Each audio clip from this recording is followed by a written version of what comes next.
Өзі кімнің ес жұмсаған биіне қарап білесің. Қазақстанда осындай. Молодец. Мен өзім де бір тәжірибе айтсам. Және Асылбектің өнердегі аға інілері Тынышбек, Мақсат, Шыңғыс, Нұрислам, Айбек, Тұрлан, Ержан, Азат, Ринат, Сәкен.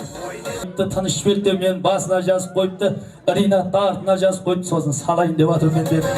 Жаңағы Аяланың бергендері тамада сап кетті деп жүрмеңіздер.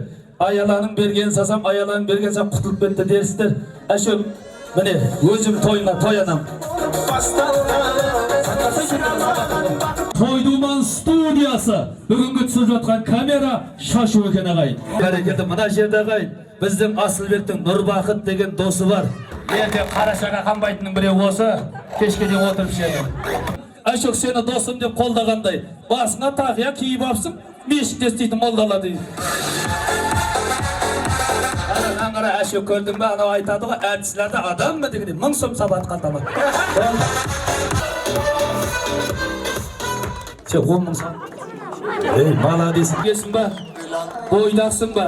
Бәсе ақшаны шашып жүрсің, ертең үйлен көрем сосын. 10 000 сом зорға саласың. Бүгін Мұхаммали Батайбаев атамыз айтпақшы, достарын қуанышына серік болып кетті.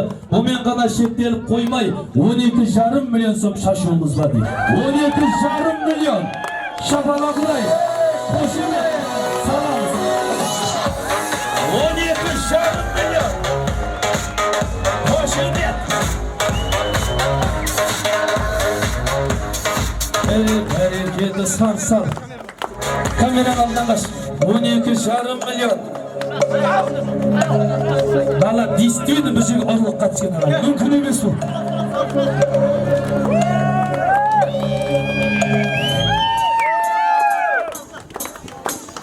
Енді өз тамада да түсінеді дана бешара. Шықтасын қайтып сұрап жүрме тағы. Ей, бәрекелді. 12,5 миллион деп наларға тоқтай алмайған. Достар тұратырды өзім айтам. Молодец, тұратыр өзім айтам. Болды, ешкі болды. Үйбай мұна. Енді мұна жерде бағана бізде Данабек аға той басында айтқанымыз ортаға түскен ақшаны осы тойдың егесіне тастаймыз деген сомен достары үйіп-төгіп сабатыр.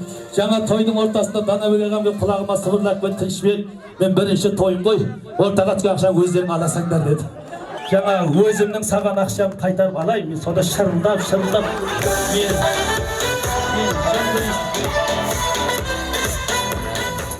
Тынышбек тавадағы қошемет өтті. Енді мен бірінші мәрте тойға келіп тұрған жоқпын, мен де беретін жерді білмеймін, алатын жерді білемін мен.